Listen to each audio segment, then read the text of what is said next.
Olá pessoal, sejam bem-vindos a mais uma aula de Álgebra 2. Eu sou o professor Anderson Novaes Martinhão e hoje nós estudaremos os domínios de ideais principais. Bom, a aula de hoje vai ser dividida em 3 partes, tá? Nessa primeira parte nós revisaremos, né, os elementos irredutíveis e os elementos primos, né, num anel comutativo com identidade. Na segunda parte nós estudaremos ali os ideais primos e os ideais maximais. Aí na última parte a gente vai efetivamente estudar os domínios de ideais principais, ok? Então vamos lá começar então revisando, né, o que são os elementos irredutíveis e os elementos primos. Isso num anel comutativo com identidade, tá?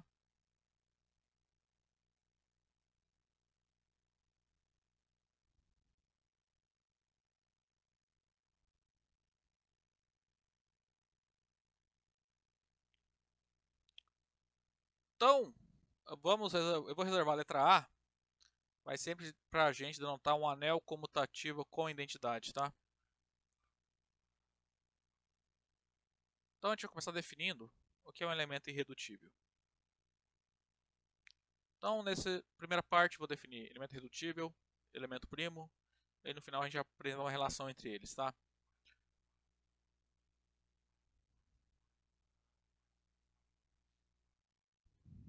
Então, diremos que um elemento x pertencente ao anel A é um elemento irredutível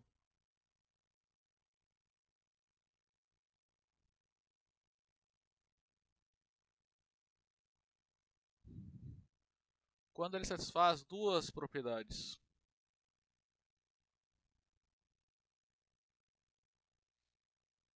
Bom, primeira coisa, ele, não, x, né? Ele não é nulo, tá? E também não é invertível. E a segunda propriedade é que a única forma de escrever esse elemento como um produto de outros dois elementos do anel é quando pelo menos um desses dois elementos, né, é invertível, tá? Então, ó, se o x puder ser decomposto ali como um produto A vezes B, então obrigatoriamente A é invertível no anel A, né? Ou Bzinho que é invertível no anel A. Isso tem que ser verdadeiro para todos Azinhos e Bzinhos no anel A, tá?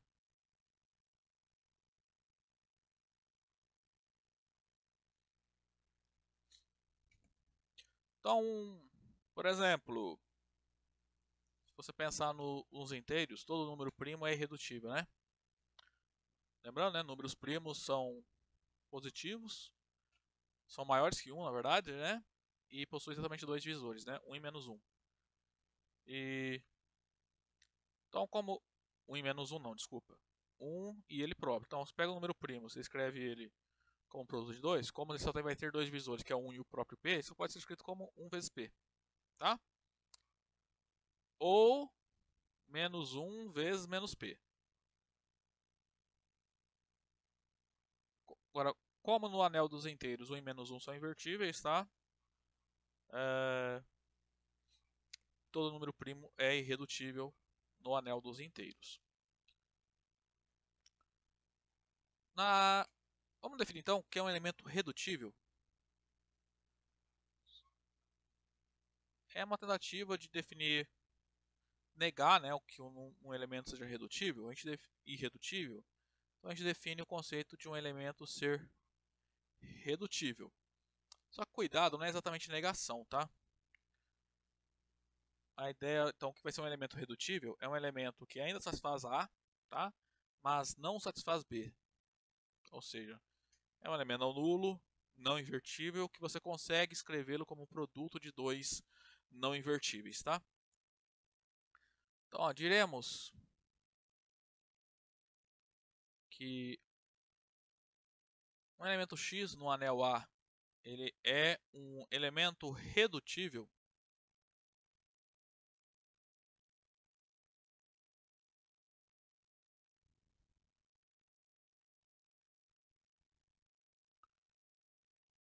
Quando?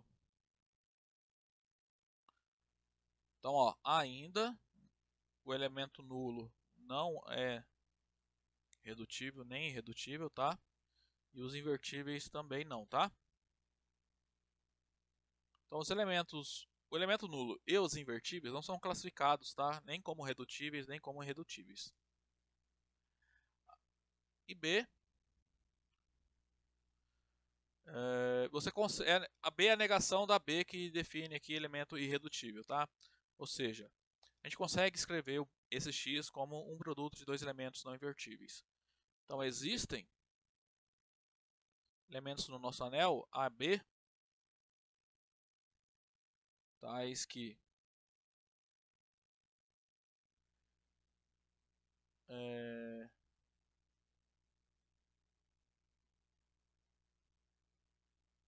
o x ele é AB e ambos não são invertíveis, tá? O A e o B não são invertíveis. Então você consegue escrever o x como A vezes B com A e B não invertíveis, tá? Que é justamente a negação, né, dessa propriedade B que aparece para elemento irredutível. Um exemplo. Esse exemplo é útil, tá? Por quê? Quando a gente fala de elemento redutível ou irredutível, você tem que tomar cuidado em relação a qual anel você está considerando, tá? Por exemplo, o número 2. Ele é um número primo, né? Mas então ali, como nós já vimos, ele é um elemento irredutível no anel dos inteiros, tá?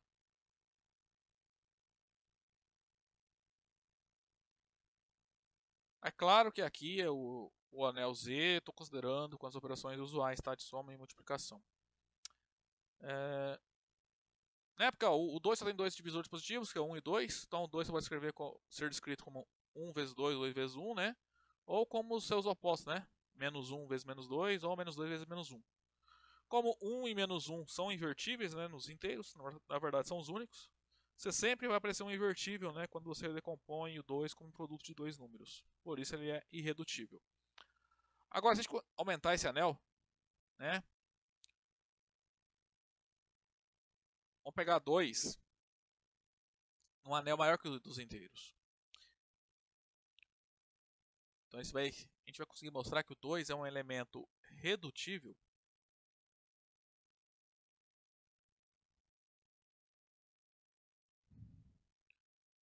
nesse anel aqui, ó.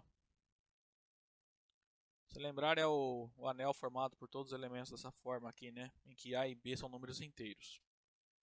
Tá? Por que ele é redutível nesse anel? Depois a gente faz o produto, né? 2 mais 1 raiz quadrada de 2, que é 2 mais raiz de 2, vezes 2 mais menos 1 raiz quadrada de 2, ou seja, 2 menos raiz quadrada de 2.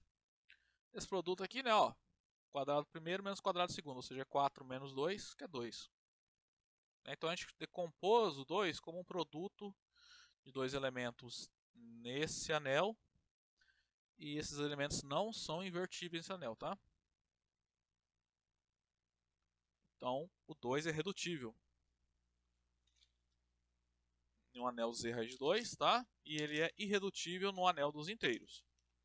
Então, como eu falei, o anel em que você, no qual você está considerando ali, né, importa. Ok? Agora vamos falar de elemento primo, tá?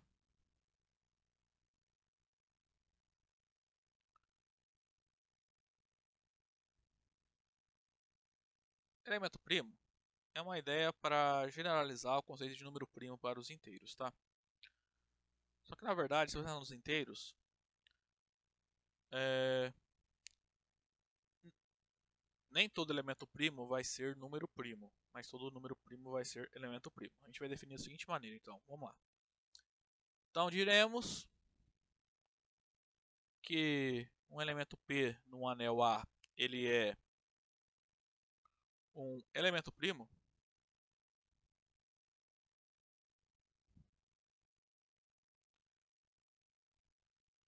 se ele satisfaz duas propriedades.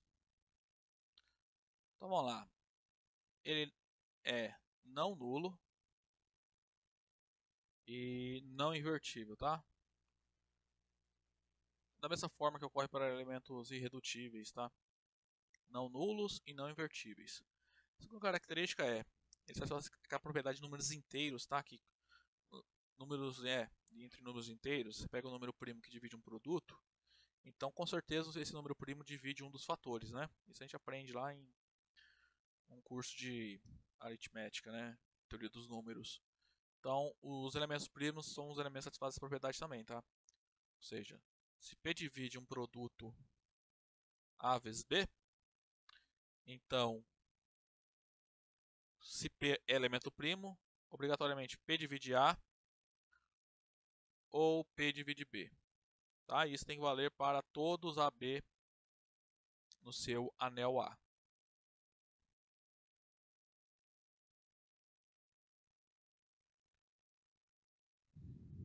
Então, ó, se lembrar do números primos, são números maiores que 1, que tem exatamente dois divisores, né?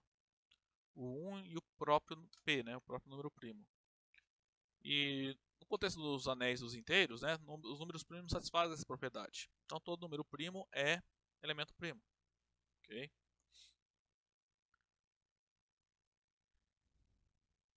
Então, esse é o nosso exemplo 5.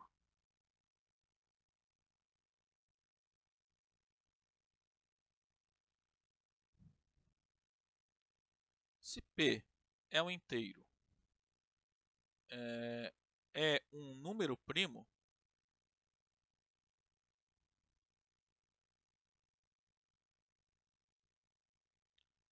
então P é positivo, né? Então não é zero. Ele não possui inverso, tá? E não possui inverso porque os únicos invertíveis ali nos inteiros é o 1 e o menos 1, né? E essa propriedade a gente já sabe que é verdadeira, né? Todo primo que divide um produto obrigatoriamente divide pelo menos um dos fatores. Então P, né, todo número primo é elemento primo, né, no anel dos inteiros. A recíproca não é verdadeira, porque os opostos dos números primos, né, também são elementos primos. Vai valer as mesmas propriedades que o P satisfaz, tá? Então P menos P são elementos primos.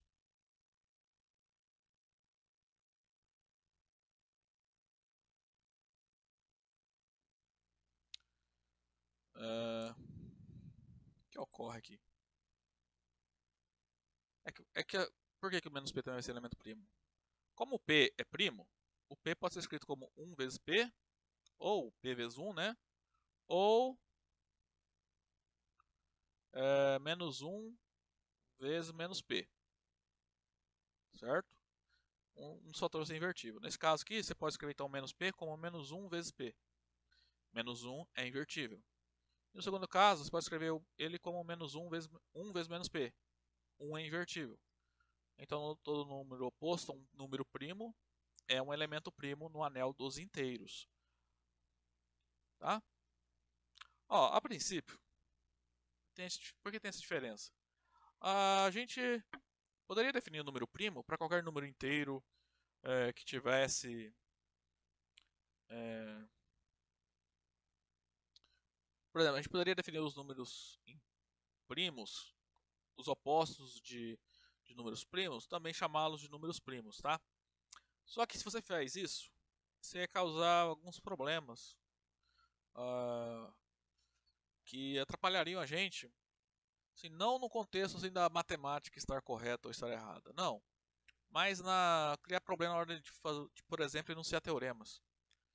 Se você lembrar, por exemplo, o teorema fundamental da aritmética, ele fala o quê? Que dado qualquer número inteiro z, ele pode ser escrito como mais ou menos um produto de números primos, né? E tem uma unicidade, né, nesse produto, a menos a ordem dos fatores, né? Por exemplo, 10 é 2 vezes 5, ou 5 vezes 2, não tem outra forma de escrevê-lo como produto de números primos. Se você permitisse que números negativos, né, os opostos dos números primos, fossem números primos, você não perderia essa unicidade, né? Você poderia escrever o 10 como, por exemplo, menos 2 vezes menos 5. Tá? Teria duas formas. Aí na hora, não ia mudar quase nada.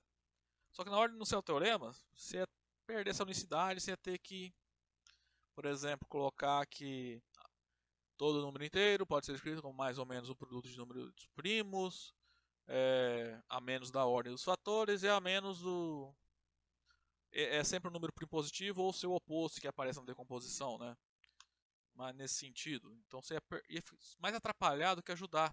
Você permitir que números negativos fossem primos, tá? Basicamente só por isso que a gente define número primo só para números positivos. Então, cuidado quando a gente fala em elemento primo, né? No caso dos inteiros, elemento primo não é a mesma coisa que número primo. Bom, Ok? pessoal, agora para encerrar essa primeira parte, vamos à proposição 6.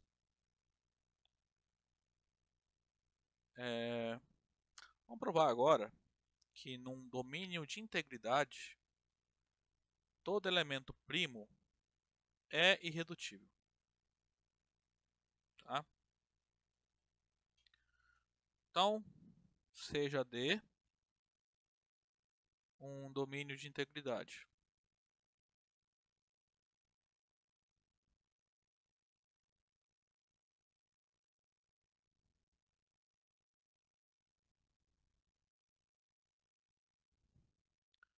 Então,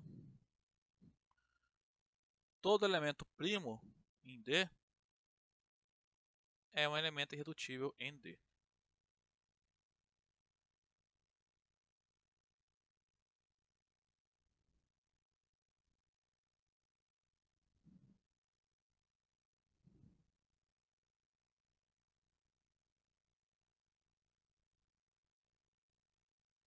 Bom, eu estou passando essa proposição para vocês, porque lá no final da aula, a gente vai, quando estivermos estudando ali os domínios principais, nós veremos a recíproca, tá? Que todo elemento irredutível num domínio de ideais principais é primo também, tá? Essa inclusão é válida em qualquer domínio de integridade. Então isso a gente já consegue provar agora, tá?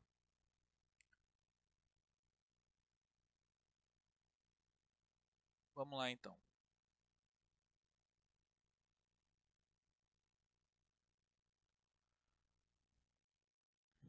Então seja P um elemento primo.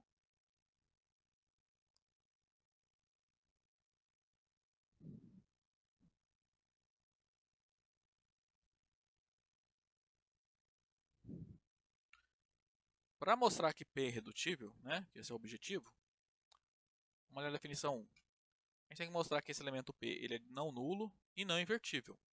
Como esse elemento é primo, ele já satisfaz essas duas propriedades, tá? Então a propriedade A não tem que fazer nada, tá? Então por definição de elemento primo, P é diferente de zero e P não é invertível. É propriedade, está na definição de elemento primo. Agora B. Segunda proposição a gente tem que provar, né, para garantir que o Pzinho lá é irredutível.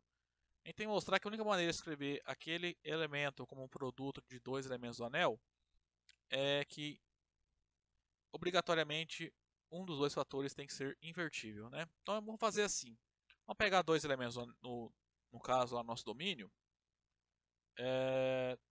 tais que o P é A vezes B, tá? A gente vai provar que o A e o B são invertíveis. Então sejam A e B dois elementos do nosso domínio, tais que P escreve-se como A vezes B. Bom, isso aqui nos garante que P divide o produto AB, né?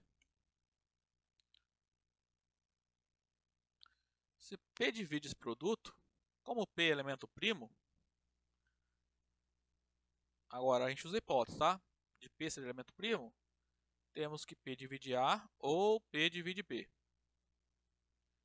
Tá? Aqui eu estou usando a hipótese que P é elemento primo, tá? Nessa passagem aqui.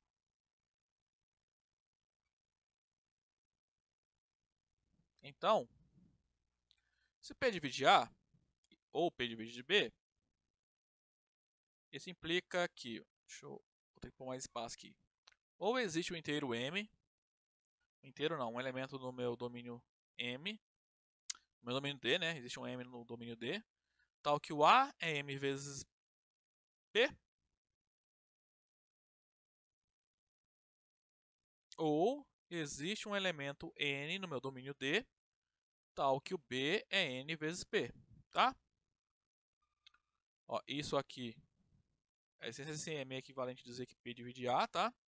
E a existência do N que satisfaz essa igualdade é equivalente a dizer que P divide B. Então nós temos dois casos para analisar, né? Ó, nós temos uma disjunção aqui. Então, ou esse que eu pintei de amarelo ocorre, ou o que eu pintei de azul ocorre, tá? Então vou dividir a prova aqui em dois casos.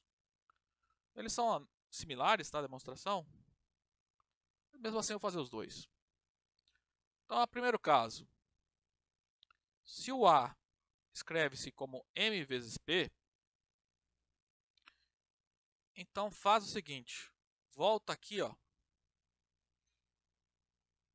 E troca o A por MP. Tá? Então, olha lá, ó. O P é A vezes B. Só que o A é MP, então o P se escreve como MPB. Valendo a zero aí, né? Então, P menos MPB é o elemento neutro ali do anel. Posso colocar o P em evidência aqui, né? Então, P vezes 1 menos MB é o elemento neutro. D é um domínio de integridade, tá? Aqui nós estamos usando a hipótese D é domínio de integridade. O que significa? Que ele é um anel comutativo com identidade, né? Que satisfaz a propriedade que se produto de dois elementos seja igual ao elemento neutro, obrigatoriamente um desses dois elementos tem que ser o elemento neutro, né? Então isso aqui implica que P é o elemento neutro ou 1 menos MB é o elemento neutro. Então olha só, de novo, tem uma disjunção. Se isso é verdadeiro, pelo menos um dos dois tem que ser verdadeiro, né? Só que P é primo, então isso aqui não pode ocorrer, tá? Então isso aqui é falso. Então obrigatoriamente 1 menos MB ser igual a zero tem que ser verdadeiro. Então isso aqui nos garante que 1 menos MB é igual a zero. E, consequentemente, M vezes B é a identidade. Ora, isso aqui então nos garante que B é invertível. Então nesse caso aqui, ó, primeiro caso deu certo. Lembra, ó, quem é o Bzinho?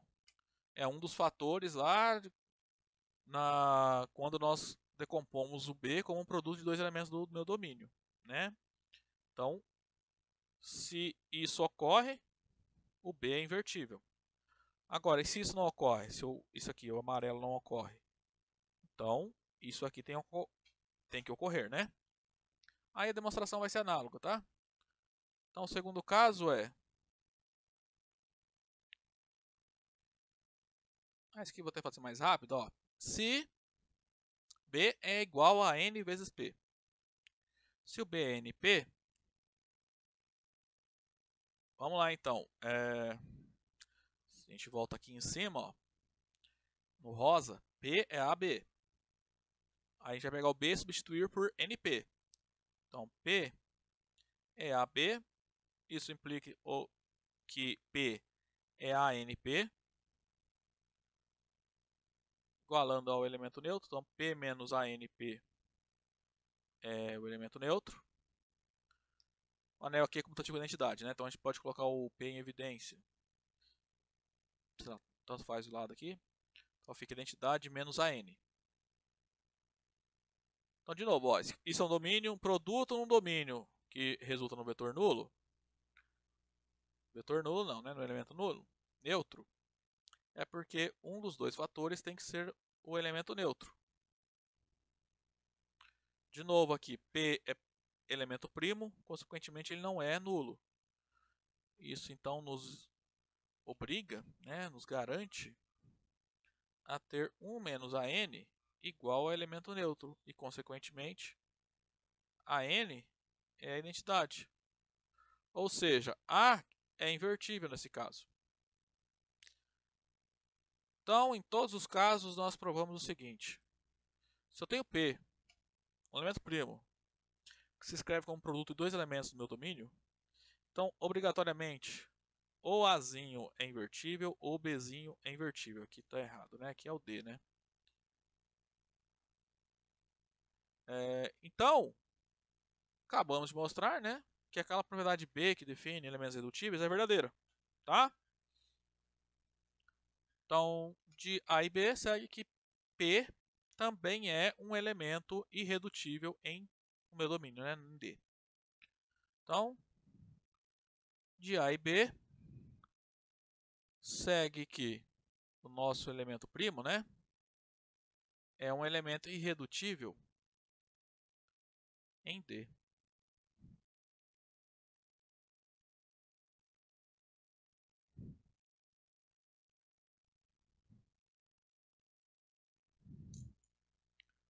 Bom, pessoal, então de elementos irredutíveis e de elementos primos era isso. Bom, pessoal, agora nós passaremos ao estudo dos ideais primos e maximais, tá? Vamos relembrar esses conceitos.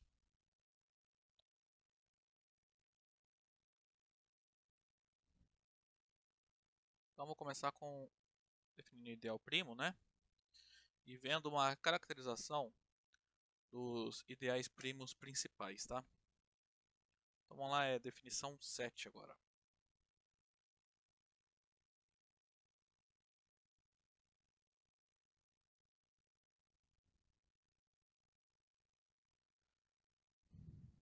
Então, seja P um ideal em um anel comutativo com a identidade A. Então, diremos que P é ideal primo de A, ou ideal primo em A,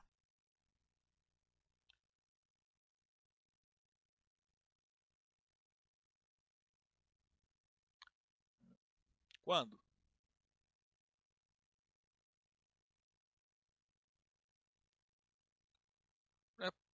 Primeira coisa, P não é o A, tá?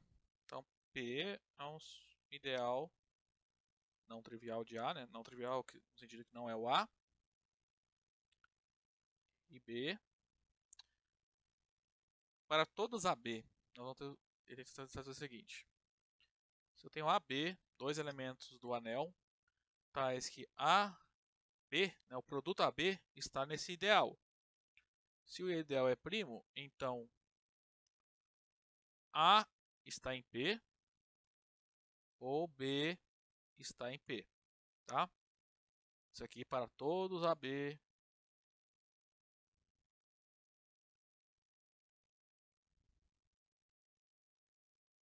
em A. Ok? Então, a única maneira de um produto de elementos do meu anel cair dentro do ideal P é se pelo menos um dos dois está dentro do meu ideal, tá? Do P. Porque não tem como pegar dois ideais que não estão em dois elementos do anel que não estão em P, fazer o produto e o resultado cair lá dentro, tá? Então, vamos fazer agora. A gente vai apresentar uma caracterização para os ideais primos que são principais, ou seja, são gerados por um elemento. Tá? Então, seja P, Pzinho agora, um elemento do nosso anel A, não nulo. Então, esse P ele é elemento primo sem somente ser o ideal principal gerado por P é ideal primo de A. Então P é elemento primo de A.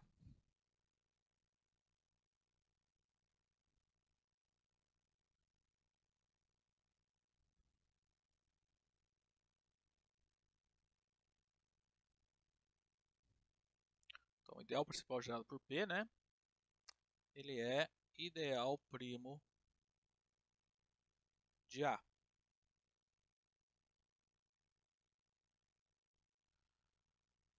Ó, cuidado aqui, não é uma caracterização que representa todos os ideais primos, tá? Eu estou falando dos ideais primos que são gerados por algum elemento. Então, se eu tenho um elemento X no anel A e esse ideal é primo, aí você pode concluir. Então, o X também é um elemento primo. Tá? Não estou falando nada de se pode ou não pode existir ideais não principais primos. Tá? Vamos lá, então, demonstrar esse fato.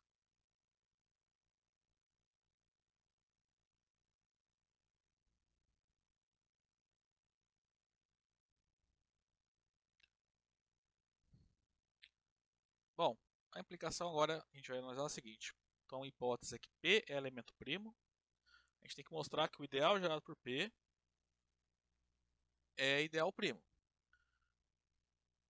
Então, vamos lá. Seja P um elemento de A, um elemento primo.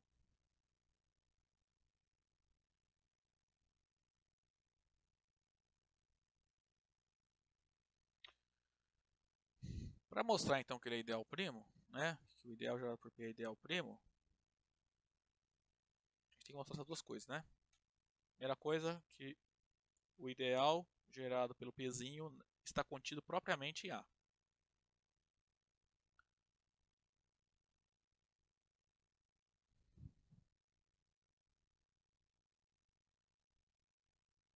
Que esse ideal está contido em A é óbvio, né? Porque Pzinho é um elemento do A. Agora, por que a inclusão é estrita? Por que não pode valer essa igualdade aqui? Ó? Porque essa inclusão não é uma igualdade.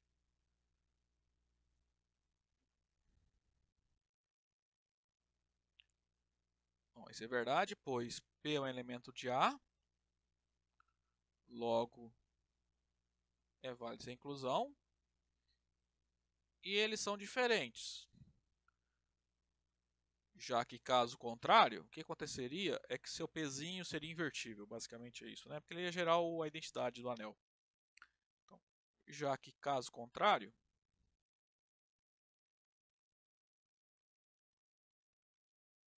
olha o que aconteceria. Seria o seguinte, né?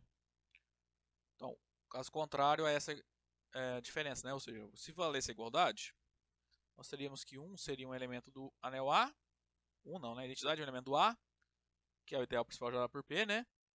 Isso então implicaria que existiria, digamos, um certo X no nosso anel, tal que a identidade se escreve como Px, tá? Ou seja, esse X seria o inverso do P.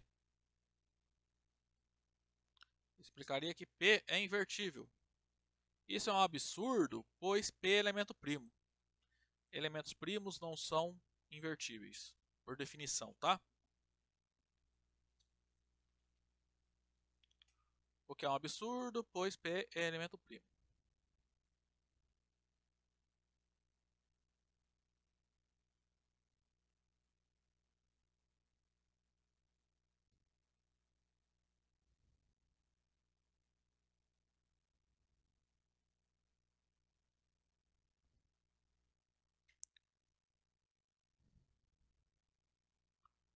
Agora, a gente tem que provar mais uma coisa, né? A gente provou então o A, né, da definição de ideal primo. Agora a gente tem que mostrar que se eu tenho dois elementos cujo produto cai dentro do ideal, então um desses dois elementos veio do ideal, tá?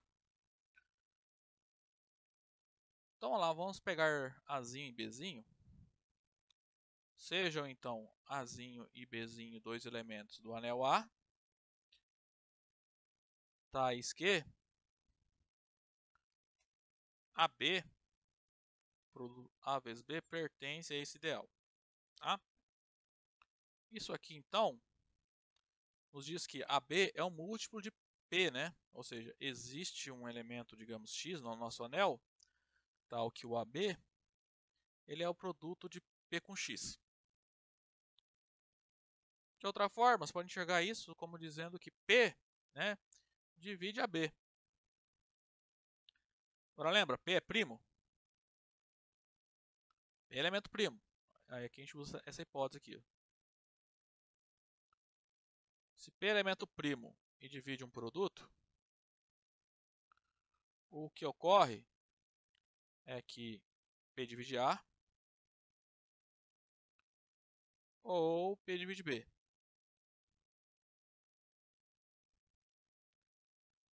Se P divide A é múltiplo de P. Então isso implica que existe um Y em A, tal que o A é PY, ou existe um Zzinho no anel A, tal que o B é P vezes Z. Certo? Então uma dessas duas coisas ocorre. Isso aqui significa que o A está no ideal gerado por P. Isso aqui, ó, significa que o B está no ideal gerado por P. No ideal principal gerado por P, né? Então nós chegamos que ou A está nesse ideal principal, ou B está nesse ideal principal, tá? Então, provamos, ó, peguei um produto nesse ideal, então obrigatoriamente um dos dois elementos tem que estar nesse produto, nesse ideal principal. Ou seja, esse ideal principal aqui, ele é primo, tá? Aí, por A e B, né, ele é primo. Então, de A e B, segue que o ideal principal gerado por P é um ideal primo de A.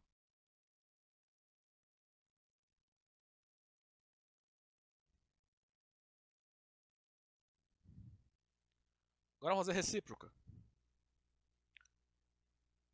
Recíproca do teorema é a seguinte. Agora a nossa hipótese é que o ideal principal gerado por P é primo, né? É um ideal primo. Nós vamos mostrar que o elemento P é um elemento primo de A. Ou seja, o Pzinho é um elemento primo de A.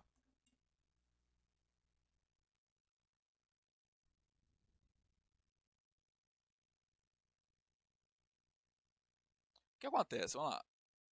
Se você está supondo que esse cara aqui é ideal primo, então por definição ideal primo, ele está contido propriamente em A, né?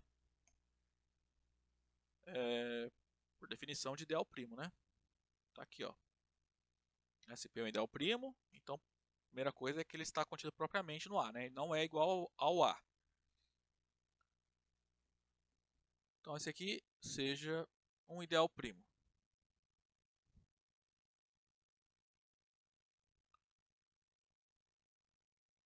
Eu quero mostrar que ele é... O Pzinho é elemento primo. Então, a primeira coisa que a gente tem que provar é que ele não é nulo, né? Não é nulo por hipótese, tá? Na hipótese teorema tem lá que o P é não nulo, tá? Tá aqui, ó. E também que ele não é invertível, tá? Que P não é invertível?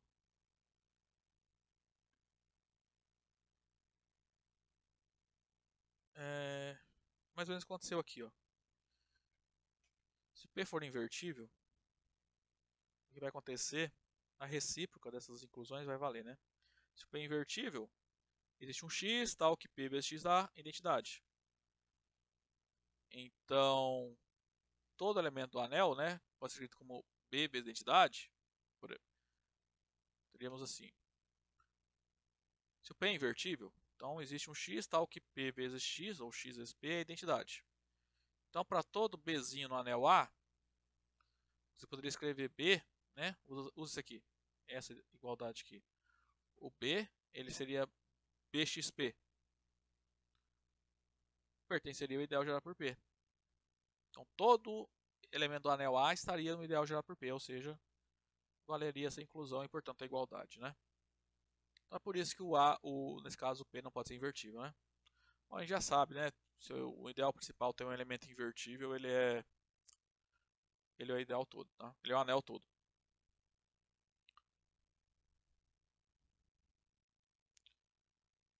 Bom, deixa eu só escrever melhorzinho isso aqui. Ó, esse fato é por hipótese, né? E o P não é invertível, né? Pois caso contrário,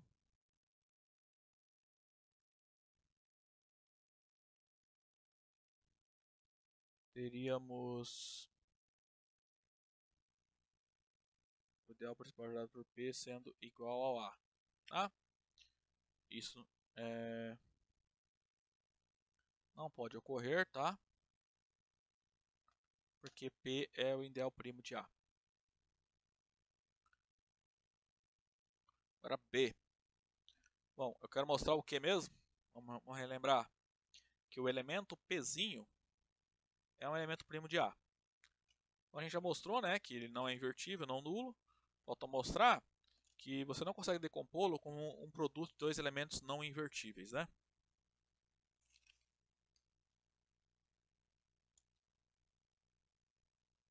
Perdão. Quero provar que ele é um elemento primo. A gente tem que mostrar, falta mostrar o seguinte, que se P divide um produto AB, então ou P divide A ou P divide B. Tá? O que eu falei antes era de definição de elemento irredutível. Então vamos lá. Então a ideia é supor que o P divide um produto AB. Então sejam Azinho e Bzinho dois elementos do anel A, tais que o P divide o produto AB. Se a gente prova que P obrigatoriamente divide A ou P divide B, você provou que o elemento P é um elemento primo do anel A. Vamos lá. Se P divide AB, isso implica que existe um X no nosso anel, né? Porque o AB é um múltiplo de P, né? Tal que P vezes X é A vezes B.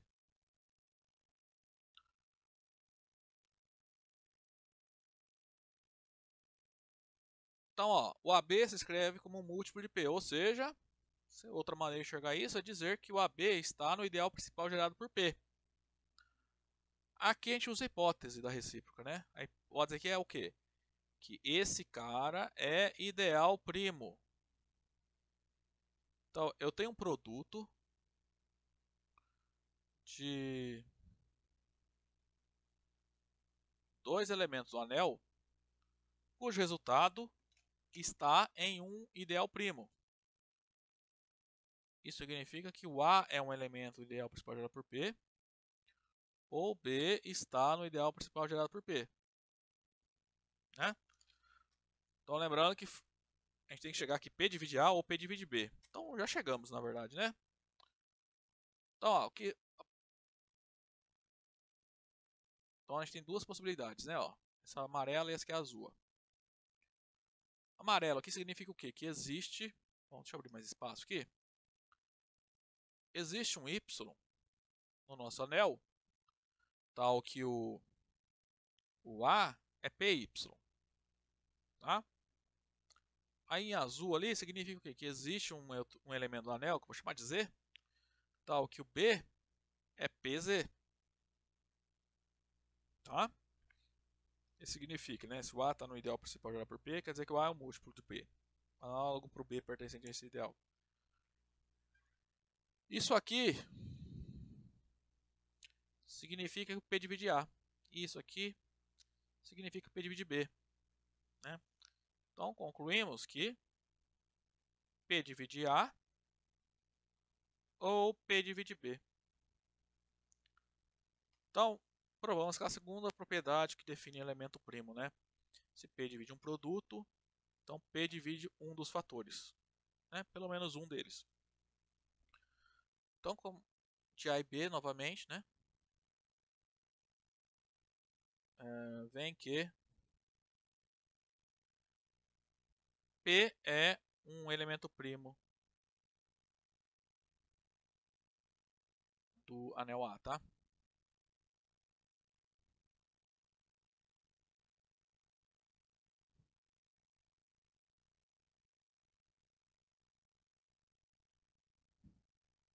E assim a gente encerra a demonstração. Bom, pessoal, agora para terminar essa parte de revisão, a gente vai ver algumas propriedades, revisar, né, alguns conceitos, a definição e algumas propriedades dos ideais maximais, né? Então, vamos começar relembrando, então, definindo, né, o que é um ideal maximal. Então, suponha que no nosso anel A, considere M um ideal. Então, seja M um ideal de A. Então, diremos que M é um ideal maximal de A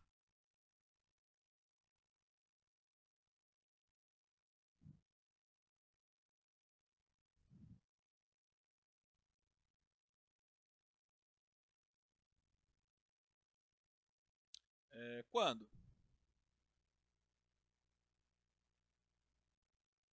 Bom, para começar, então a ideia é ideal maximal. Maximal em que sentido? Com relação à inclusão usual de conjuntos, tá? Ou seja, a gente quer que não exista outro ideal que contenha M e que esteja contido em A, tá? Então, vamos traduzir isso de maneira formal? Para começar, então, M tem que ser um ideal próprio de A, ok? E também, se J é ideal de A,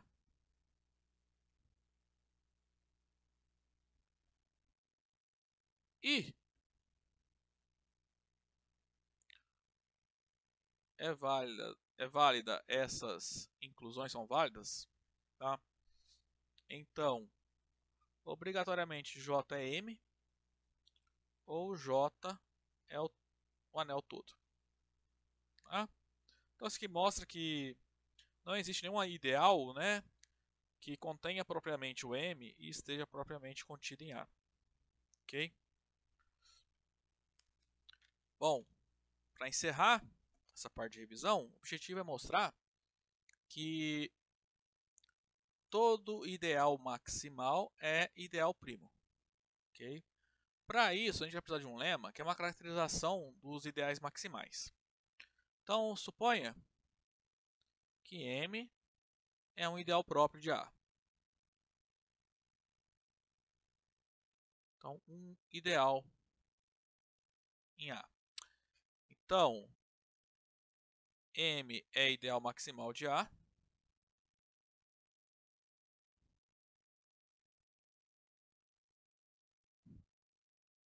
C e somente C.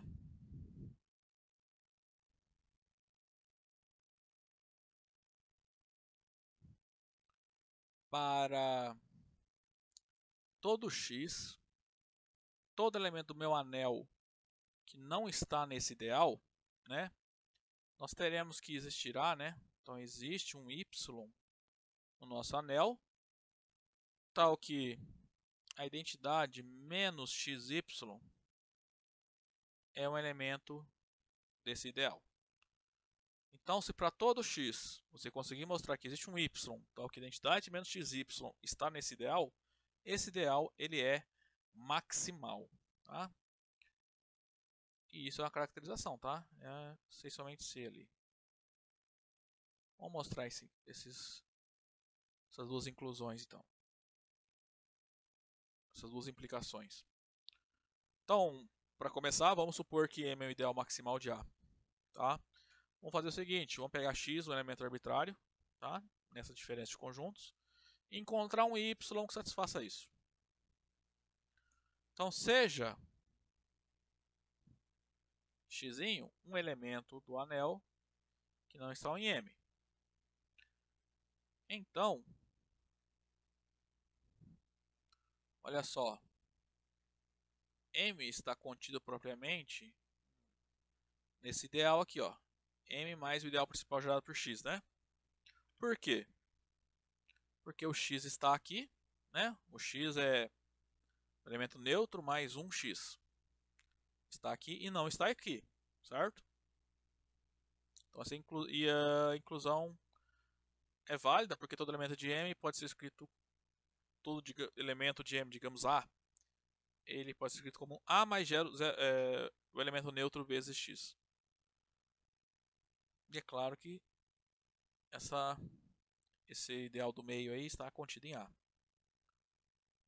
Para mostrar, a gente quer mostrar o quê? Encontrar um y que satisfaça isso. O que acontece? M é o ideal maximal, por hipótese aqui. Então, essa inclusão, na verdade, tem que ser uma igualdade, tá? Porque essa inclusão a gente já sabe que não é uma igualdade, tá? E M sendo maximal, uma das duas inclusões tem que ser de igualdade. Como M é ideal maximal de A,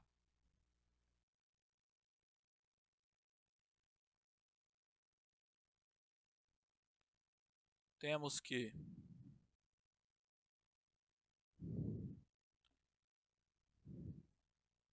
esse ideal aqui é o A. O que acontece? A identidade está em A. Então a identidade está nesse ideal. Ok? Logo, a identidade está no anel A, que é esse ideal aqui.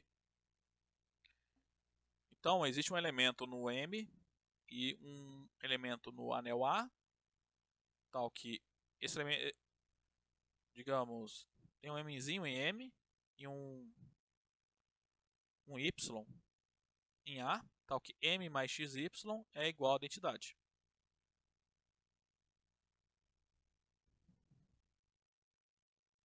Então isso aqui implica que existem Mzinho em M e Yzinho no anel A, tais que 1 pode ser escrito como M, 1 não, identidade pode ser escrito como M mais X vezes Y.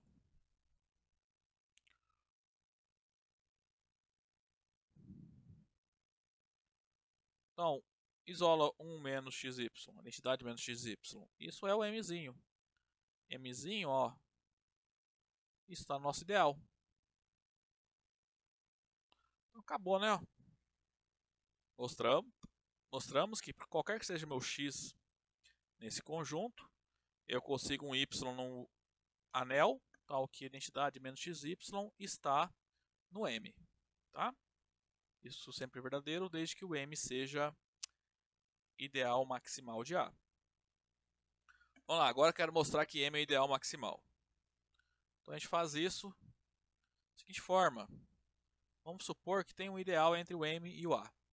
Então seja J um ideal de A tal que M está contido em J e J está contido em A. Gente, ó, o que acontece? Se isso aqui é igualdade, não tem o que fazer, né? Lembra, a gente tem que mostrar que o J é igual a M ou J é igual a A. Uma das duas coisas ocorre. Se o J for igual a M, não tem que fazer nada. Então a gente pode já supor aqui que essa inclusão é estrita, né? O M é diferente de J. Então, para mostrar que M é ideal maximal de A, basta mostrar que o J é o A. Vamos lá então. Seja X um elemento que está no ideal J e não está em M. O que acontece? Esse X está no ideal A e não está em M. Né? Então, pela hipótese, existe um elemento do anel, digamos A, tal que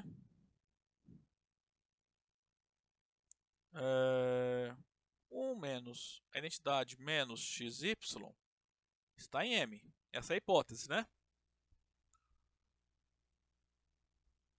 Então, a identidade menos XY é um Mzinho, né? Para algum Mzinho no nosso ideal M. Então, olha só. Isola a identidade aí. a gente consegue escrever a identidade como M mais o produto x vezes y. Vamos lá. Como M está contido em J, Mzinho está em J. Mzinho está em M, né? E M está contido em J. Então esse Mzinho está em J. O X que nós pegamos, ó, está em J. E como J é um ideal, o produto XY também está em J. Então a identidade nós escrevemos como uma soma de dois elementos de J. J é ideal, isso implica que a identidade está em J. Agora, todo ideal contém identidade é o próprio anel. Tá? Então, como a identidade está em J, segue que J é igual a A. Então, acabou, né? Mostramos, ó, que não existe nenhum ideal inserido ali entre o M e o A, né? Que seja diferente dos dois. Tá? Então, obrigatoriamente, J é o M, ou se ele não é o M, ele tem que ser o A.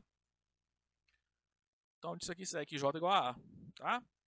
Portanto, M é o ideal maximal de A.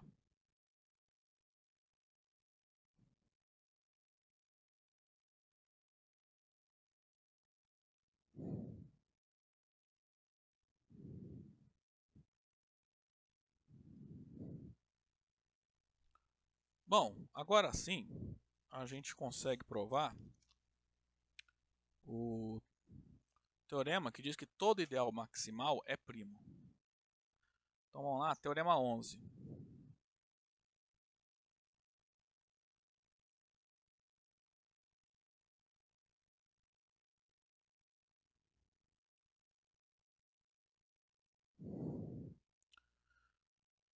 Bom, de novo, A é um anel comutativo com identidade, tá? Então, se M é um ideal maximal de A,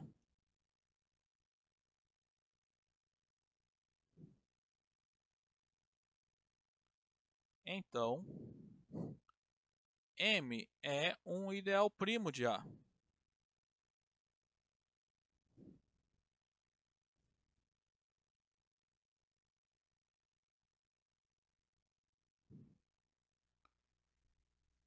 Para provar isso, a gente vai usar o lema anterior, tá? O lema 10.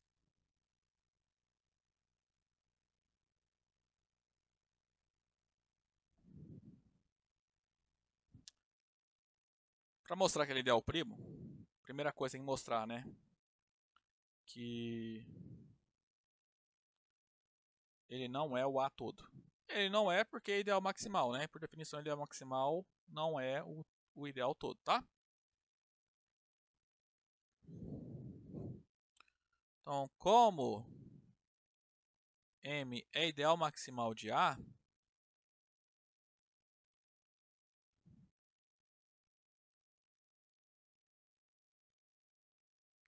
segue que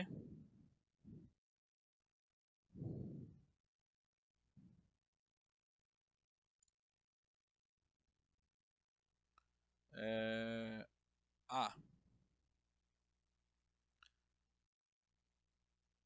M está contido propriamente em A. Agora que vem a parte, digamos assim, da trabalho de verdade, né? Para mostrar que M é um ideal primo, vamos pegar dois elementos no anel, cujo produto está em M.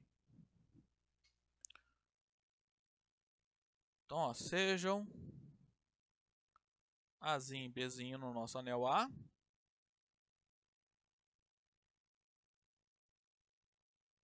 Tais que AB está em M. A gente tem que mostrar que A está em M ou B está em M. Se o A está em M, não tem o que fazer, né? Já acontece uma das duas coisas. Não há o que fazer.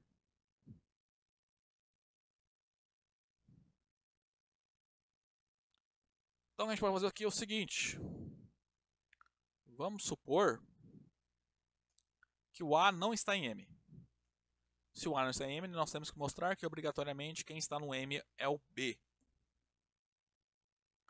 Agora, se o A não está em M, então pelo lema anterior, existe um Y tal que 1 menos AY está em M. Né? Porque M é ideal maximal. Então, sendo o M um ideal maximal,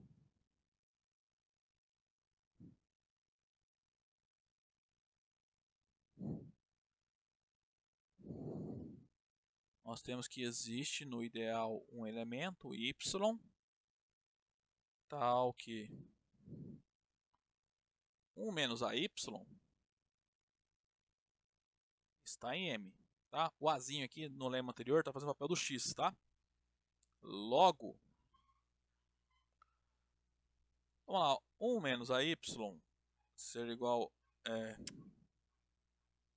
pertencer a M, né? Isso implica que a identidade menos AY é um Mzinho, né? Para algum Mzinho no ideal M. Agora a gente faz o seguinte aqui. Vamos multiplicar por B os dois membros dessa igualdade, né? Do lado esquerdo fica B. O anel comutativo, então eu vou pôr ABY igual a BM.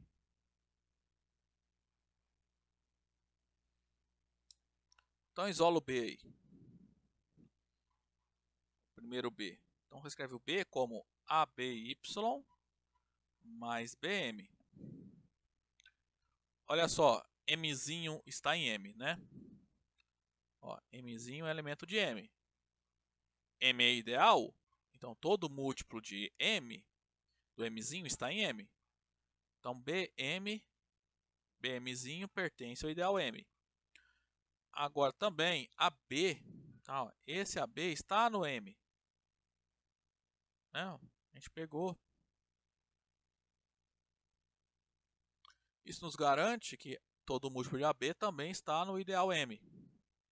Então você escreveu o B como uma soma de dois elementos do ideal M. M é ideal, a soma tem que estar em M. Então o B, né, que é essa soma, está no ideal M. Que é o que faltava mostrar, né? Ó. Se o A não está em M, então o B está em M. Então, sendo A e B verdadeiros, né? Segue que M é um ideal primo de A.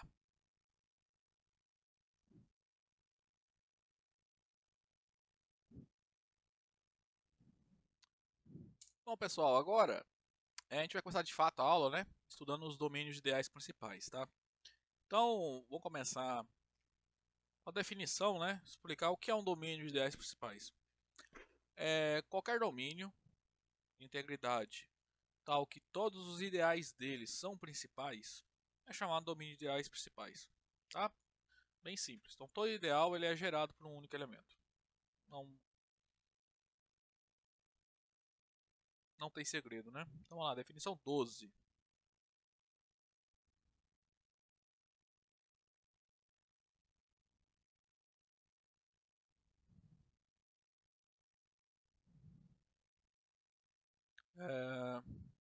Bom, ó, a menos que eu mencione o contrário, pra gente que D significa um domínio de integridade, tá?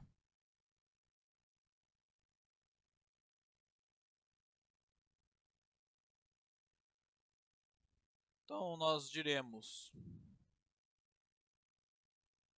que D, ou seja, que um domínio de integridade é um domínio de ideais principais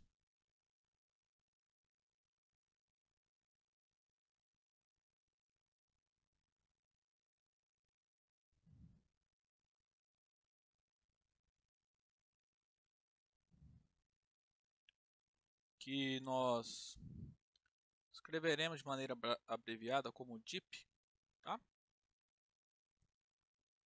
Quando todo ideal em D é principal.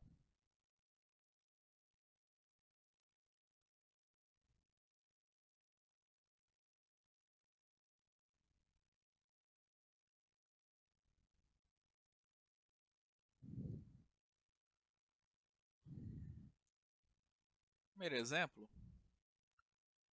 um exemplo mais clássico, é no ideal dos números, no anel dos inteiros, tá? Quem já deve ter visto isso, você já deve ter visto isso anteriormente, né? Mas Z é um domínio de ideais principais. Então a ideia é mostrar que se eu tenho um ideal em Z, tá? Então ele é da forma, é gerado por algum número inteiro n, tá? Vamos lá então. Então, ó, vamos lá. A gente vai provar o seguinte. Então devemos mostrar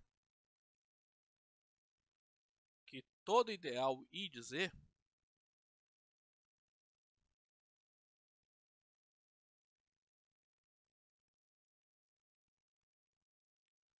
é da forma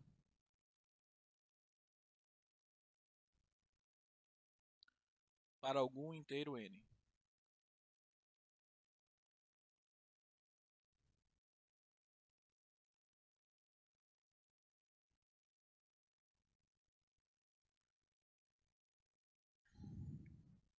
Então vamos lá, com efeito.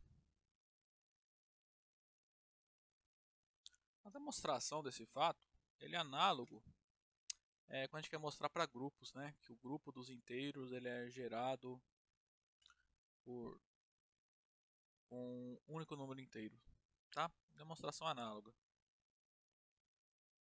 Né? Todo subgrupo, né, de inteiros ele é gerado por um único elemento.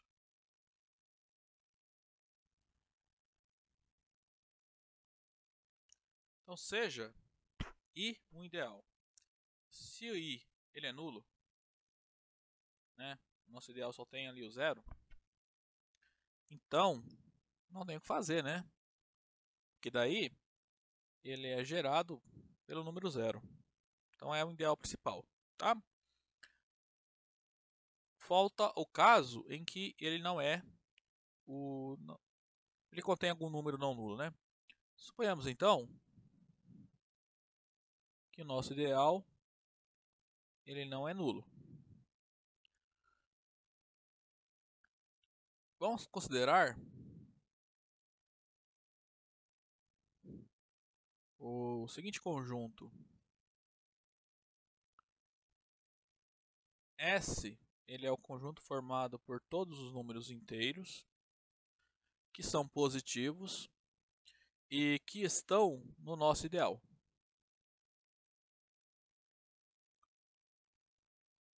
Vamos lá. Esse S não é vazio. Então anote que S é diferente de vazio. Por quê?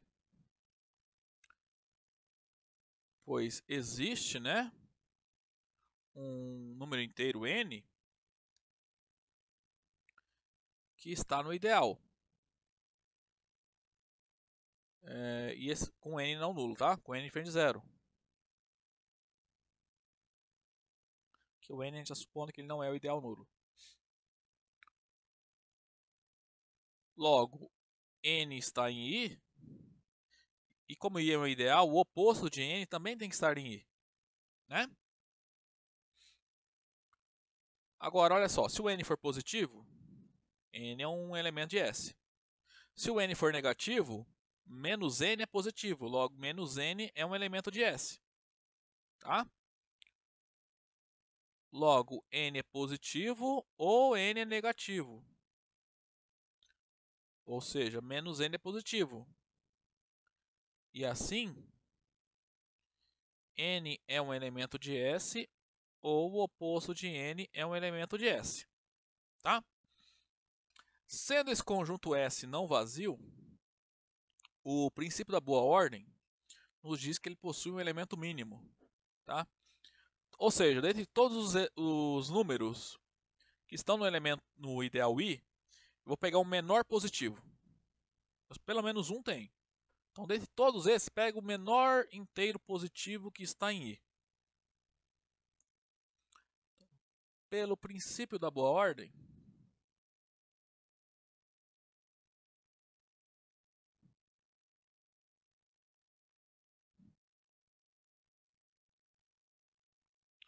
o mínimo de... Eu vou chamar de K, tá? Que é o mínimo daquele conjunto S.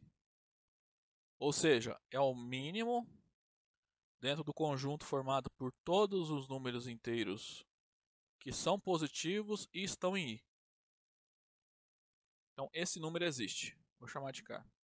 Então, K é o menor número inteiro positivo que está no nosso ideal.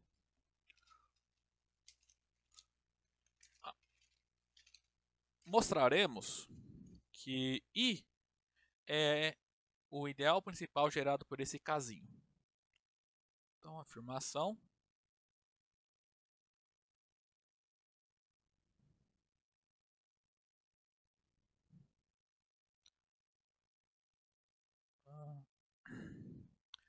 I é o ideal principal gerado por K. Bom, uma inclusão aqui é óbvia, né? Ó, como K é um elemento de I e I é ideal,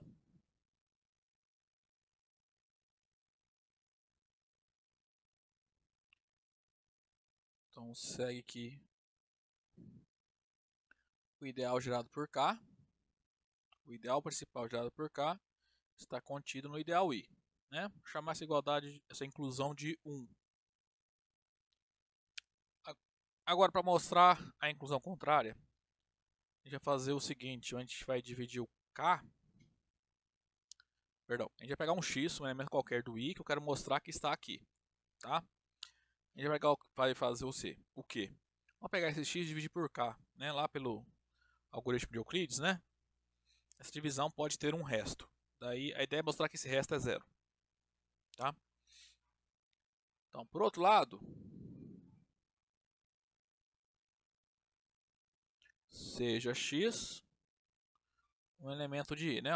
Ó, se eu quero mostrar essa inclusão contrária aqui, você tem que provar o quê? Que todo elemento do ideal I está no ideal principal gerado por K. Então, para isso, vamos pegar um elemento qualquer, pegar um elemento arbitrário, né, no I, e mostrar que todo elemento de I está no ideal principal gerado por K.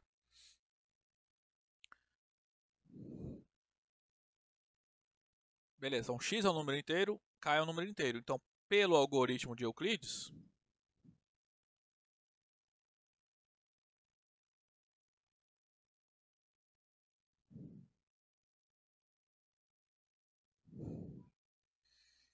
nós sabemos o quê? E que existem números inteiros Q e R, tais que o Q é o quociente na divisão de x por K e R é o resto, tá?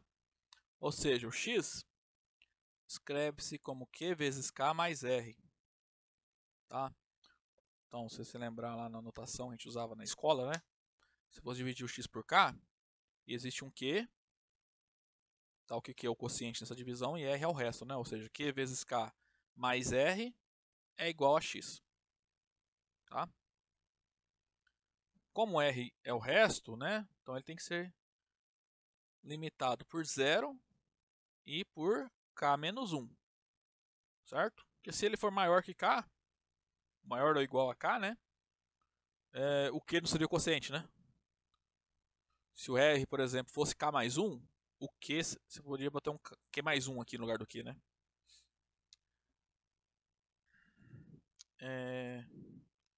Vamos lá, isola o R aí. Então, ó, bem tranquilo, R é x menos Q vezes K. Isso aqui é um elemento de I. Por quê? Ó, x está em I. E K também está em I, tá?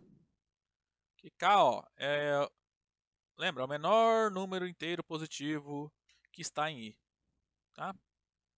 Então, K está em I. Se o K está em I, qualquer múltiplo dele também está no I, né? Porque I é um ideal.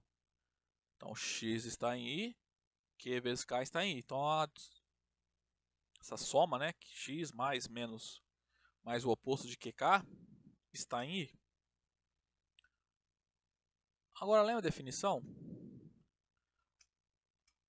Bom, voltando um pouquinho, ó. Isso aqui, ó, nos diz que o R é menor que K. R é inteiro positivo menor do que K, tá? Que está em I. Só que por definição, pelo que a gente provou, né, quando a gente pegou K, dentre os inteiros positivos que estão em I, ele é o menor. Então nosso R, ele é um inteiro positivo menor do que K. Perdão, ele é um inteiro não negativo menor que K. Então ele não pode ser nem 1, nem 2, nem 3, nem K-1.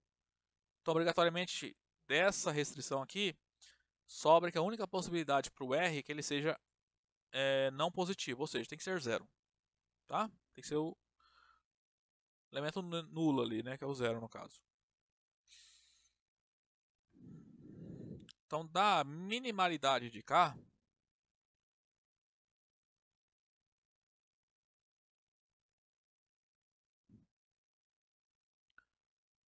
obtemos que o R é zero.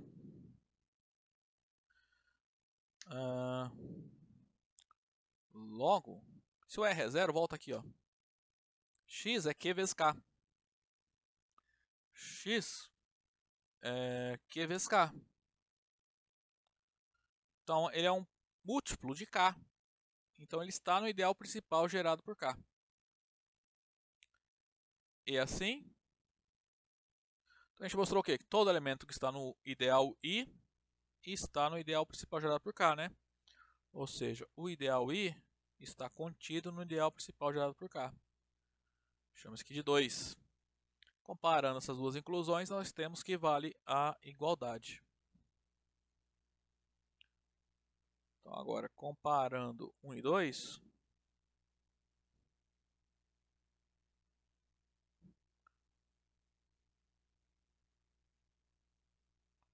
segue aqui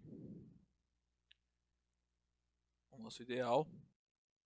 I é um ideal principal. Agora, I é um ideal qualquer, né, dos inteiros. Portanto, Z é um DIP. Então, portanto, Z é um domínio de ideais principais. Que é o que nós queríamos, né? Bom, pessoal, agora nós faremos os dois últimos resultados, né, sobre domínios de ideais principais. A ideia é estudar o comportamento dos elementos primos e dos elementos irredutíveis, tá, nesse tipo de domínio. Bom, a primeira coisa que a gente vai provar é que se um elemento é irredutível num DIP, então o ideal principal gerado por ele é ideal maximal. Ok? Então vamos lá. Seja D um domínio de ideais principais. Então, se P é um elemento de D, é um elemento irredutível, né? Em D. Vou escrever isso aqui. Então, se P é um elemento irredutível em D, então o ideal principal gerado por P é um ideal maximal em D.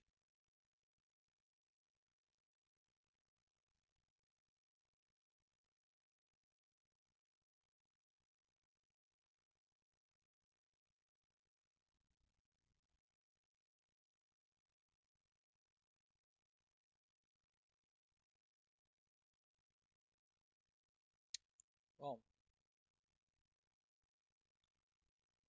vamos provar então.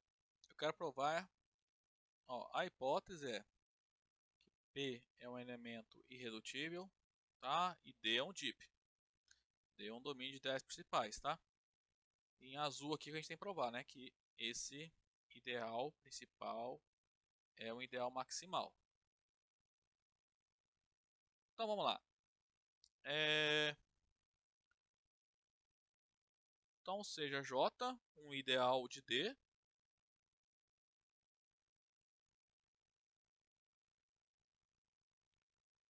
tal que o ideal principal gerado por P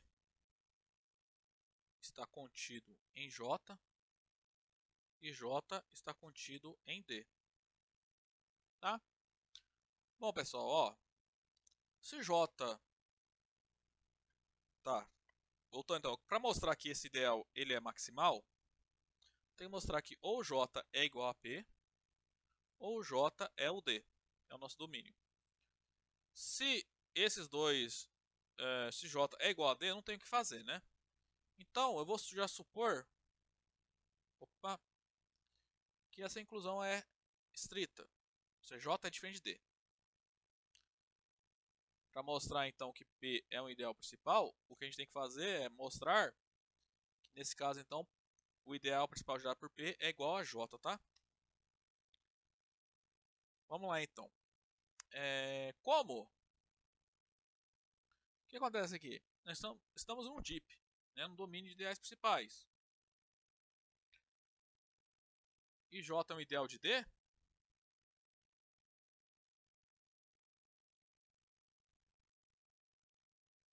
Temos que existe, né, um elemento no nosso domínio D, tal que J é o ideal principal gerado por X, né? Porque num DIP todo ideal é principal.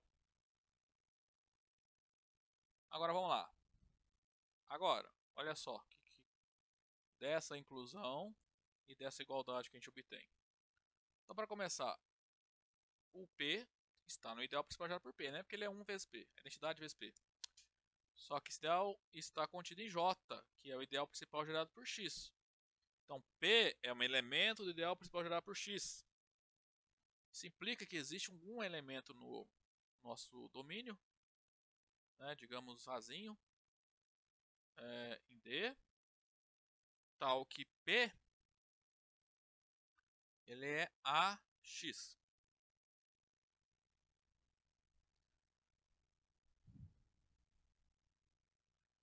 Agora, P é, por hipótese, agora a gente vai usar a hipótese, irredutível. É um elemento irredutível em D. Como nós escrevemos ele como produto de 2, né? E como ele é irredutível, ele não é invertível e não é nulo também, tá? E a única maneira de escrever ele como produto de 2 é se um dos dois for invertível, tá? Agora, como P é um elemento irredutível,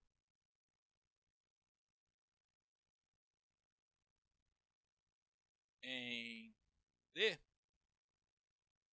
segue que é redutível em D e nós escrevemos, né, o P como esse produto aqui, AX. Então, disso aqui segue que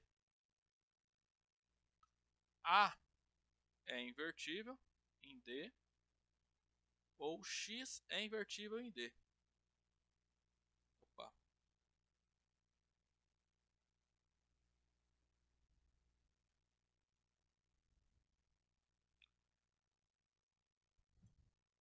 Bom, uma das duas coisas tem que acontecer, né? Vamos mostrar que isso aqui é falso. Tá? Vamos mostrar que o X não pode ser invertível. Por quê? Então anote que se X ele é invertível, então o que vai acontecer é que J vai ter um elemento invertível, né? Porque ó, J é o ideal principal gerado por X. Então J ele é o ideal principal gerado por X, como X é invertível, o ideal principal gerado por invertível é todo o ideal, todo o anel, né? Ou seja, todo o domínio nesse caso. Só que isso contradiz, né, essa igualdade aqui, ó. Vou chamar de 1. Tá? Porque ó, J é diferente de D, tá? O que contradiz 1.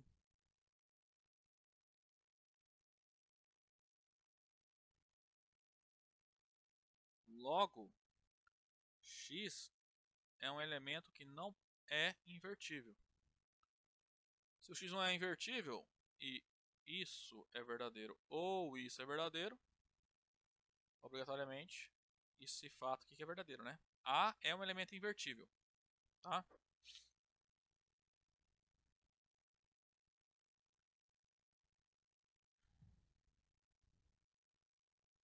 Portanto, A é um elemento invertível no nosso domínio, né? E assim,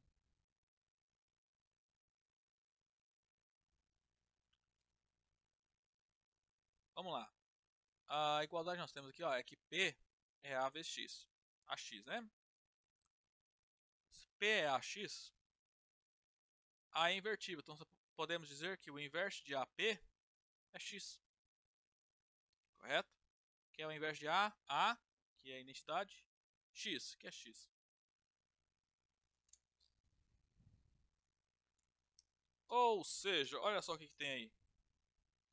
Escrevemos o X como um múltiplo de P.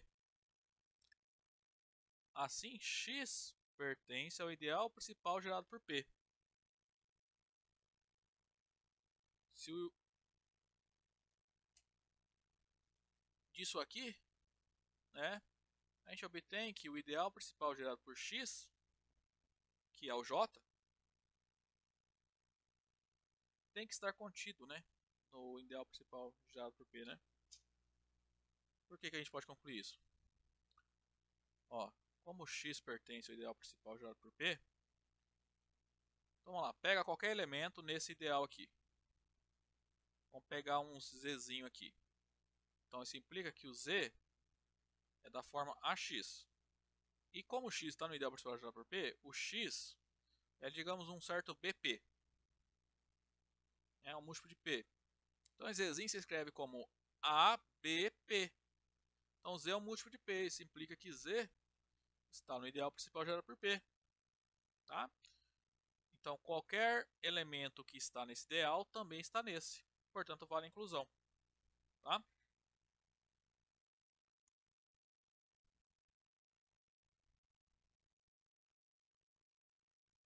Ah,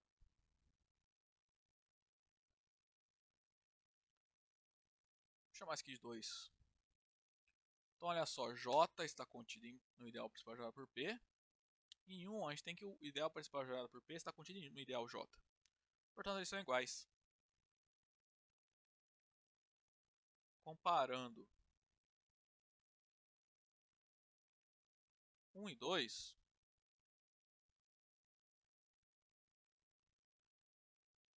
segue que J é o ideal principal gerado por P.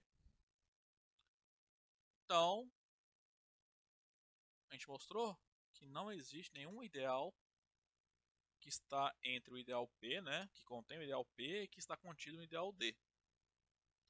Ou seja, o ideal principal gerado por P é um ideal maximal de D.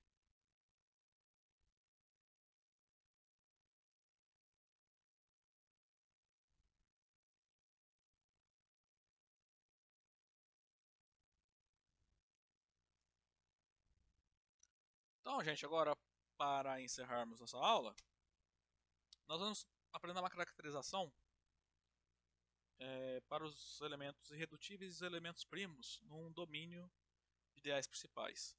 Nós vamos ver que essa noção eles são equivalentes, né? Todo elemento irredutível é primo e vice-versa. Então, o último resultado da aula de hoje,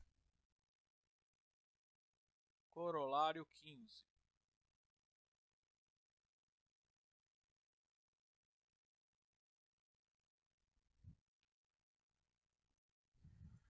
Então, sejam de um domínio de ideais principais e P um elemento em D. Então, P ele é um elemento primo,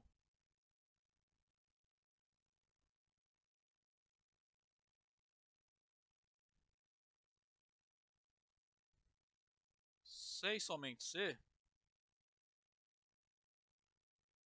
elemento primo em D, né, claro, P é um elemento irredutível em D.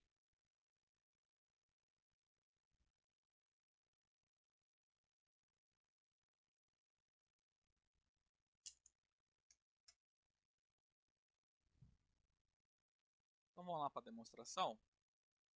Bom, pessoal,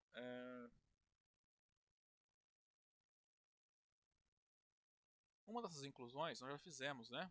Foi lá no proposição 6, se não me engano. Ó, qualquer, uma inclusão é válida de maneira mais geral, tá? Em qualquer domínio de integridade, todo elemento primo é irredutível, tá?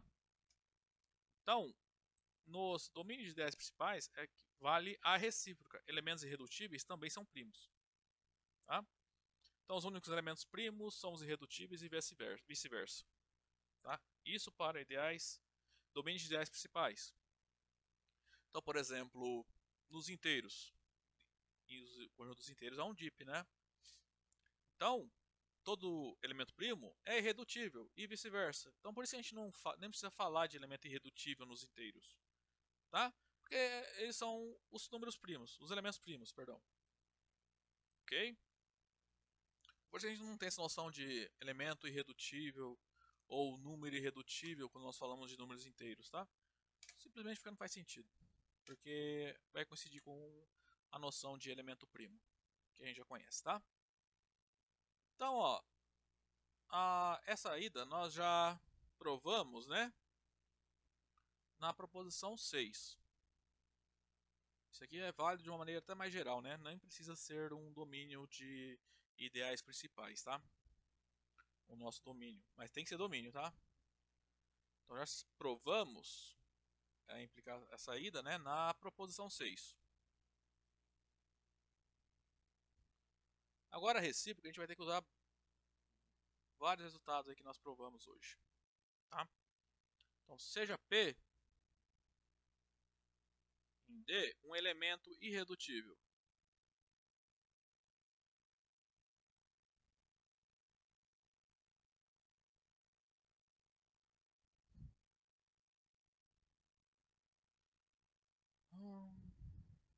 Então, a gente quer mostrar que ele é primo, né? Então vamos lá, pela proposição 14,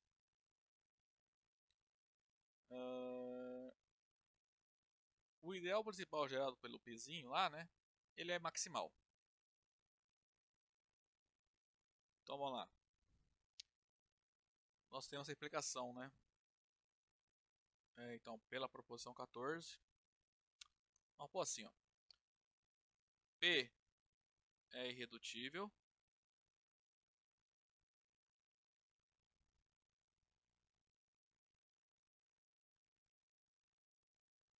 Isso implica que o ideal principal gerado por P é maximal. Isso é verdadeiro porque D é um domínio de ideais principais, tá? Isso aqui vem da proposição 14.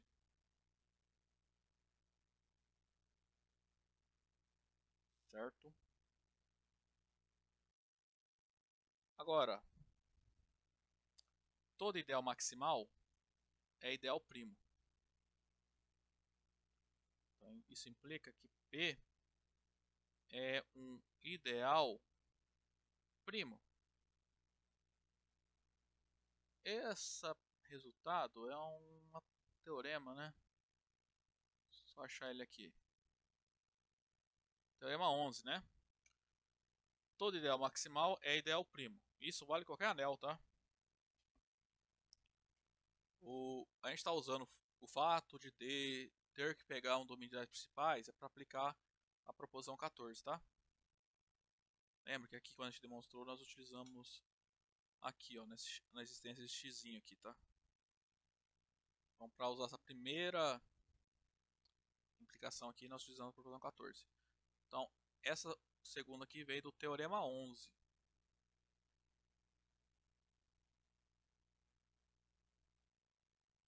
Aí vamos lá, P é o ideal primo. Nós vimos lá atrás que num domínio ou num anel cadê?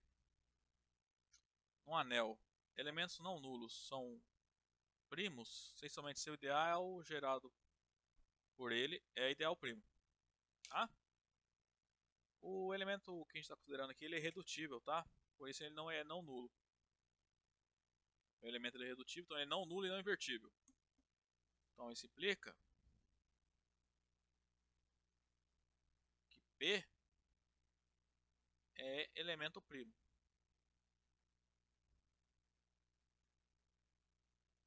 Até esqueci qual a proposição.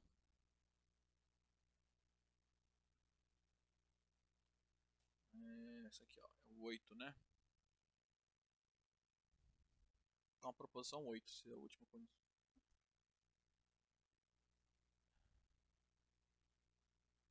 Se o último condicional aqui foi pela proposição 8. Então acabou, né? Se P é irredutível, então P é elemento primo. Ok?